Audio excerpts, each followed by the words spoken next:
Je ne sais pas pour vous, mais plus je fréquente le programme matinal, je les apprécie de plus en plus. Il suffit tout simplement que je commence à prier. Je me rends compte que c'est beau de prier le matin. Quand j'ai encore du sommeil, je suis concentré sur mon sommeil. Mais dès que je commence à prier, je me rends compte que c'est beau de prier le matin. Alors, j'aimerais dire à quelqu'un de te décourager. Alléluia.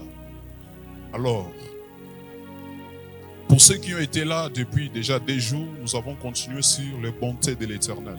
Et nous avons abordé jusque-là au moins 4 points. Hier, j'ai parlé du 5e point concernant les bontés de l'Éternel. L'Éternel nous a donné près de 15 points. Espérons que nous aurons à les terminer. Et si pas possible, j'ai toujours eu un homme de Dieu qui a toujours dit que nous avons toute la vie pour écouter et prêcher la parole de Dieu. Amen. Donc nous ne sommes pressés par personne, nous ne sommes pas pressés par les temps. Mais petit à petit, nous allons recevoir ce que le Seigneur a prévu pour nous tous les jours. Amen. Alors, lorsque nous étions en train de parler des bontés de l'Éternel qui ne s'épuisent pas, et que nous étions en train d'expliquer pourquoi du manque d'épuisement de ces bontés, le 5e point dont j'ai parlé hier, sur lequel j'ai trouvé, c'est que je vous ai expliqué que positionné dans son abondance, l'Éternel Dieu ne compte pas le passé. Pour la simple raison que dans Luc chapitre 20, le 38e verset, il est écrit ceci.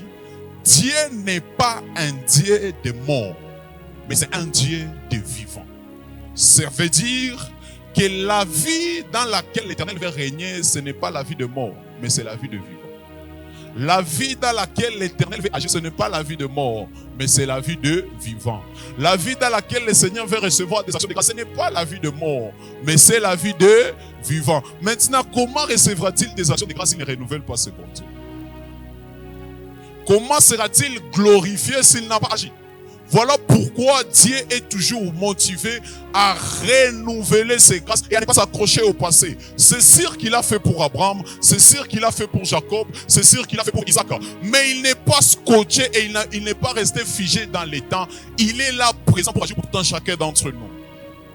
Parce qu'il n'est pas un Dieu de mort, mais que c'est un Dieu de vivant. Mais malheureusement, dans l'église, nous avons trop accroché Dieu à des morts. Nous sommes là à confesser le miracle qu'Abraham a réussi.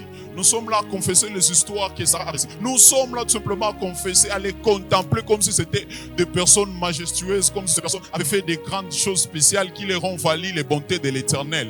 Mais la vérité est que et Sarah, et Moïse, et tous ces prophètes qui t'ont précédé n'ont rien fait de spécial. C'était les bontés de l'Éternel qui, depuis dans Genèse, Deutéronome, Nombre, et qui continue jusqu'à Apocalypse, a agi dans la vie de toutes ces personnes. Jean n'a rien fait pour recevoir les révélations du Seigneur. Et je suis venu te décréter, déclarer sur toi que toi aussi tu n'as besoin de rien faire. Seulement si la bonté de l'Éternel est disponible, alors toi tu pourras recevoir plus que Jean. Tu pourras recevoir plus que Moïse. Tu pourras recevoir plus que tous ceux qui sont morts. Pourquoi? Parce que Dieu veut agir dans la vie du vivant. C'est aussi simple que ça. Parce que j'aime ça. Quand nous laissons Dieu agir dans la vie de mort, nous sommes en train de dire à Dieu qu'il est un mort. Or, malgré qu'Abraham est mort, malgré qu'Isaac est mort, malgré que Jacob est mort, notre Dieu demeure toujours vivant. Malgré qu'ils sont limités par les temps, notre Dieu n'est pas limité par les temps. Et je vais vous informer une chose. Tout ce qu'Abraham a pu recevoir, tout ce que Jacob a pu recevoir, tout ce qu'Isaac a pu recevoir était limité à ses capacités, à lui et à ses faiblesses. Vous vous souvenez des paraboles des 5 talents? La Bible dit que le maître donna à chacun de ces personnes selon ses capacités. Et Abraham aussi a été limité par ses capacités. Mais si ses capacités s'étaient dépassées, il aurait pu aussi dépasser la bénédiction. Vous êtes en train de me comprendre? C'est pour cela que vous verrez que tout ce que Dieu nous offre, il les fonde sur la foi. Parce que plus tu montes dans ta dimension de foi, plus tu montes dans ta dimension de confiance avec Dieu, plus tu recevras des grandes choses. De quoi je suis en train de parler? Tu contemples trop les personnes qui sont mortes. Tu contemples trop les personnes qui ont réussi des choses dans le passé. Mais tu ne comprends pas que tu pourrais les dépasser. Ta dimension de foi pourrait les dépasser. Ta dimension de confiance en Dieu pourrait les dépasser. Et tu pourrais obtenir plus que eux.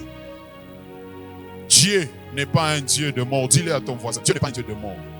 Dis-le à ton voisin. Nous sommes tous des prédicateurs ce matin. mais il est un Dieu de vivant.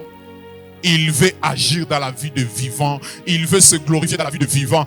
Et tant que tu as les souffles de vie, les bontés de l'Éternel seront disponibles pour toi. Tant que tu respires, les bontés de l'Éternel ne cesseront de t'attendre. Les bontés de l'Éternel seront là, en train d'attendre que tu viennes récupérer. L'Éternel a tout fait. Il a tout fait exister. Et puis il a fait tendre ses bontés vers nous. Tout ce que nous avons à faire, c'est de recevoir par la foi. Sixième chose que nous aimerions dire sur ce texte, c'est qu'ils ont volé la création, mais pas le pouvoir créateur. Le diable a volé la création, mais pas le pouvoir créateur. J'aime une identité que la Bible attribue au diable. J'ai toujours aimé cette identité. La Bible l'appelle un voleur. Pourquoi? Parce que le diable est la personne la plus pauvre au monde. Quelqu'un qui n'a pas besoin de voler. Quelqu'un qui, comme l'Éternel, est en mesure de recréer à sa guise, n'a pas besoin de venir voler. Mais comme le diable n'a pas la capacité de recréer à sa guise, c'est pour cela qu'il vient voler ce qui est déjà créé. Vous êtes en train de me comprendre? Trop souvent, les chrétiens s'inquiètent du fait que le diable est parti du ciel avec un tiers des anges. Mais je vais vous poser une question. Qui vous dit que Dieu n'a pas recréé au centuple les anges qui sont partis? Est-ce qu'il y a quelqu'un qui me comprend? Même si le diable est parti avec un tiers des anges, si ces anges-là, si le nombre des anges avait été important pour le fonctionnement du royaume, je suis venu t'annoncer qu'il en a déjà créé d'autres. De toutes les façons, quand il en a créé le précédent, est-ce qu'il t'a informé? Pourquoi tu veux qu'il t'informe lorsqu'il en créera ce que le diable a? Ah, quelqu'un ne m'a pas compris. Même si le diable est parti avec un tiers, si Dieu avait besoin du nombre, il a déjà complété ce nombre. Je suis venu dire à quelqu'un, ce que le diable a pris, premièrement, ce n'était rien comparé à ce qui est resté. Et deuxièmement, Dieu en a augmenté par-dessus cela. Tu voulais que Dieu te prévienne lorsqu'il créera d'autres anges que le diable a pris? Non, il n'était pas prévenu la première fois. Pourquoi il te préviendra la deuxième fois? Très souvent, nous nous inquiétons, oh non, mais lui aussi, il a un tiers. C'est-à-dire que tous ces démons légimes sont en train de travailler. Je vais te rassurer aujourd'hui. Tu pourrais être surpris de constater que les anges qui travaillent pour toi sont plus nombreux que les démons qui travaillent contre toi. Pourquoi? Parce que tant que Dieu reste le créateur, il peut en recréer abondamment comme il veut. Il en a pris un tiers, mais Dieu peut multiplier le reste de ceux qui sont restés. Vous croyez que quand le diable a pris les un tiers des anges, il a volé à Dieu le pouvoir créateur? Et c'est ça ce que nous nous imaginons. Que quand le diable a pris les un tiers des anges, Dieu s'est dit, ah, il m'a tout pris. Je n'ai plus la force de recréer. Qu'est-ce que je vais faire avec les deux tiers qui sont restés? Mais il y a beaucoup d'humains sur terre. Mon frère, ma soeur, je suis venu te rassurer que si le nombre était nécessaire, si et seulement si, il fallait un nombre pour que le royaume fonctionne. Je suis venu te rassurer que le nombre a été multiplié. Et peu importe le nombre que le diable a volé, si et seulement si, cela est nécessaire à ta survie, Dieu veut multiplier cela. Dieu va multiplier cela. Nous avons figé Dieu. Je vais vous donner 3 textes. J'ai été surpris lorsque le Seigneur m'a dit que ces 3 textes étaient liés. Le premier texte se trouve dans Proverbes, chapitre 12, au verset 13. Il est écrit ceci. Du fruit de sa bouche, un homme est rassasié. Dans Jérémie 31, au verset 33, il est écrit ceci. Je mettrai ma loi au-dedans d'eux. Et dans Josué, chapitre 1, au verset 8, il est écrit que ce livre de la loi ne s'éloigne point de ta bouche. Ces 3 textes sont liés par quoi? Ces 3 textes sont liés par le pouvoir créateur que l'Éternel a donné. Parce que de telles enseignes qui le créateur, tout celui qui l'engendre rêver sa nature et devient créateur comme lui. C'est pour cela qu'en sachant que le diable viendra toujours dans ta vie pour voler des histoires, il n'a pas fait en sorte que tu restes seul, mais il a investi à toi le pouvoir de créer. Et ce pouvoir de créer, il a institué la prière. Voilà pourquoi lorsqu'il s'est en train de parler de la prière, il dira aux hommes, entre dans ta chambre, ferme ta porte.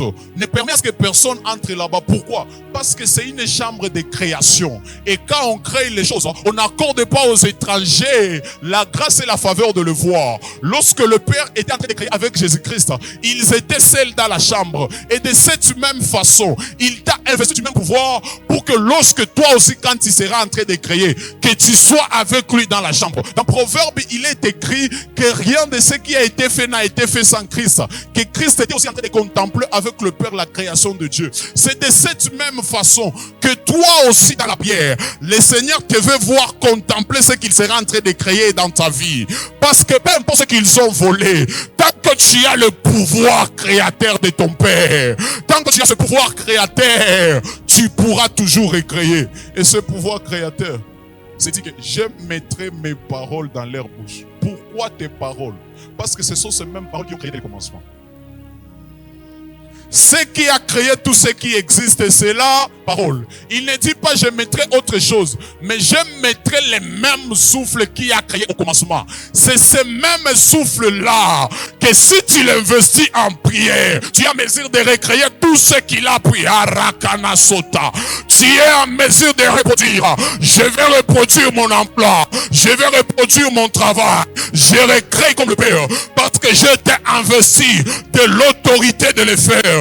Parce que j'ai été investi de l'autorité de le Père, de le faire. S'il est créateur, je ne peux être voleur. Je ne peux qu'être créateur moi aussi. Je le suis comme mon Père l'est. Nous partageons le même sang, le même ADN. Ça veut dire que la création reconnaît mon autorité de la même façon que la création reconnaît l'autorité de Dieu. De la même façon que dans l'inconnu, de la même façon que dans le ténèbre, la lumière a pu entendre sa voix. De cette même façon, au milieu de ténèbres, au milieu des choses qui ne vont pas, au milieu des manques, au milieu de tout cela, les choses qui me sont destinées sont en mesure d'entendre ma voix. Et je les appelle, peut-être enseigne. Ils reconnaissaient l'autorité du Père. Ils devront nécessairement reconnaître l'autorité du Fils. Parce qu'un serviteur qui ne reconnaît pas l'autorité du Fils aîné est un serviteur qui ne mérite pas de rester dans la maison. Et le travail est ton serviteur. Il reconnaît ton autorité. Et je suis en train de prier ce matin qu'il reconnaisse ta foi. Qu'il reconnaisse ta foi. Parce que ce n'est pas toi qui vas parler, c'est le sang qui va parler à la place. Et aïe. Si le diable dit tu n'es pas digne de ces choses sont plus grandes que toi. Tu lui rappelleras qu'il y a un plus grand que moi qui a été parti au bois pour que je reçoive le plus grand de choses. Tu lui rappelleras qu'il y a un plus grand que moi qui a été cloué à la croix pour que moi le plus petit, je sois élevé dans sa grandeur. Et ce que j'aime, c'est qu'il n'est pas venu sur terre pour nous faire de plus petits que lui, mais il est venu sur terre pour nous faire aussi semblables à lui.